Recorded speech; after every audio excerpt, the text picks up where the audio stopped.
எல்லாருக்கும் வணக்கம். இவ்வளோ படம் பண்ணிட்டோம் 14 இயர்ஸ் ஆச்சு. ஃபஸ்ட் டைம் உங்கள் எல்லார்ட்டையும் ஒரு உதவி கேட்கலான்னு இருக்கேன். அது இப்போ நான் ஒரு 2 ஸ்டெப் பின்னாடி போய் கை தட்டணும்னு ஆசைப்பட்றேன். அது நீங்களும் அவருக்காக கை தட்டணும்னு நான் ரெக்வெஸ்ட் பண்ணுறேன். மிஸ்டர் பிரசாத், தி ப்ரொடியூசர்.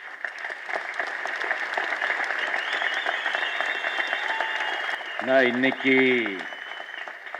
தமிழ் சினிமா நிறைய ரொம்ப ஆரோக்கியமாக இருக்குது.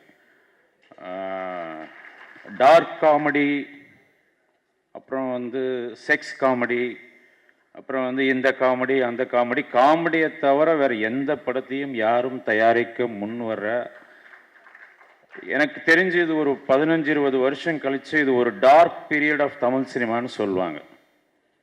ஏன்னா எத்தனையோ இளைஞர்கள், இண்டிபெண்ட் ஃபிலிம் மேக்கர்ஸ் எல்லாருக்கும் காமெடி எழுத வராது. அவங்க ஒரு 6 வருஷம் 7 வருஷம் மனசில் புதைச்சி வச்சு பல கதைகள், பல க்ரைம் த்ரில்லர்ஸ், பல விஷயங்கள் எடுத்துகிட்டு வருவாங்க. ஆஃபீஸ் வாசலுக்குள் நுழையும் போது ப்ரொடியூசர்ஸ் சொல்லிடுவாங்க, இல்லை இது காமெடியாக இருந்தால் உள்ளே வாங்க, இல்லைன்னா அப்படியே வெளில போயிடுங்க. ஸோ அந்த மாதிரி ஒரு சூழ்நிலை மாறணும்னா டிஃப்ரெண்ட் ஃபிலிம்ஸ் வரணும். அதுக்கு நிறைய பேர் அட்டன் பண்ணோன்னா அதுக்கு இண்டஸ்ட்ரிக்கு எங்களுக்கு இந்த மாதிரி ப்ரொடியூசர்ஸ் தேவை. திரு லிங்குசாமி அவர்கள் சொன்னார், வெற்றி தோல்வி பற்றி கவலைப்படாமல் படம் எடுக்கணும்னு. சத்தியமாக இல்லை. அவர் இன்வெஸ்ட் பண்ண ஒவ்வொரு ஒவ்வொரு பைசாவும் திருப்பி வரணும்னு தான் நான், ஆர்யா, அனுஷ்கா, ஹாரிஸ், வைரமுத்து சார் எல்லாருடைய தோள்களை கொடுத்தும் உழைச்சிருக்கோம். டெஃபினட்டாக எல்லாம் திருப்பி வரணும்னு நான் கடவுளை வேண்டிக்கிறேன். நான் ரெண்டாவது, வைரமுத்து சார் அற்புதமாக ஒரு லைன் சொன்னார். அது எனக்கு ஒரு மிகப்பெரிய வருத்தம். ரொம்ப நாளாக இருக்கிறது வாழ்கிறவங்களை கொண்டாடுறதில்ல. இந்த தமிழ் சினிமான்னு விடுங்க, இந்தியன் சினிமா எடுத்துக்கலாம், ஏன் இங்கே ஏஷியன் சினிமான்னு எடுத்துக்கலாம். அதில் மணி சார் தவிர, மணிரத்னம் சார் மற்றும் வைரமுத்து அவர்களை தவிர, இவங்களை மீறி அச்சீவ் பண்ணவங்க யார் இருக்கா? ஆனால் நம்ம கொண்டாடுறோமா? கிடையாது. சத்தியமாக யாரையும் கொண்டாடுறது கிடையாது. ஒரு நாகேஷ் அவருக்காக வயசாகி அவர் அப்படியே ஃபேட் அவுட் ஆகி போயிடுவார். மனோரமா அவங்க அப்படியே ஃபேட் அவுட் ஆகி. இதே ஹாலிவுட்டில் பார்த்தீங்கன்னா இன்றைக்கும் அவங்க நடக்கிற இடத்துல பூ பொழிகிற அளவுக்கு கொண்டாடிட்டு இருக்காங்க. இன்றைக்கும் தெளிவாக ஒரு விஷயம் முடிவு பண்ணிட்டு ஒர்க் பண்ணால் ஒரு வைரமுத்து அவர்களுடைய மட்டும் ஒர்க் பண்ணோம், இல்லைன்னா வேணாம், அந்த தமிழ் வேறு யார்கிட்டையும் வராது.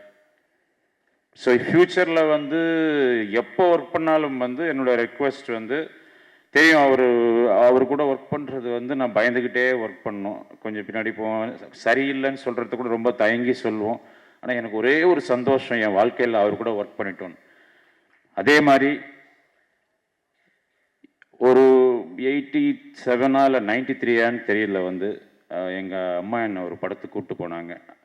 7th 8th படிச்சுட்டு இருந்தேன்.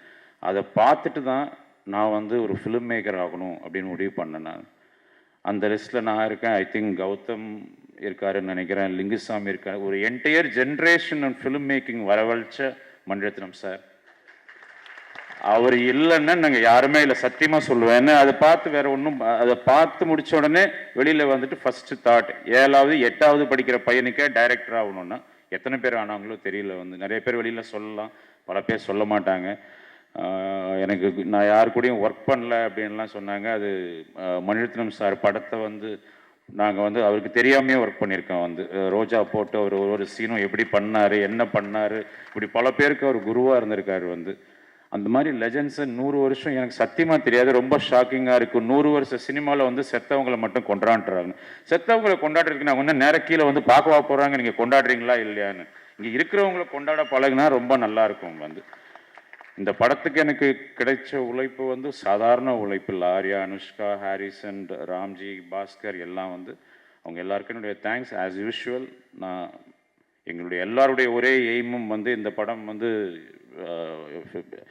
இன்னைக்கு வரைக்கும் அவர் என்கிட்ட கதை கேட்டது கிடையாது. பிரசாத் சார் அதுக்கு தலைவணங்கிட்டு அந்த நம்பிக்கைக்கு நாங்கள் எல்லாரும் சேர்ந்து, கவலையப்படாதீங்க, we made the most entertaining film and will entertain you. Thank you.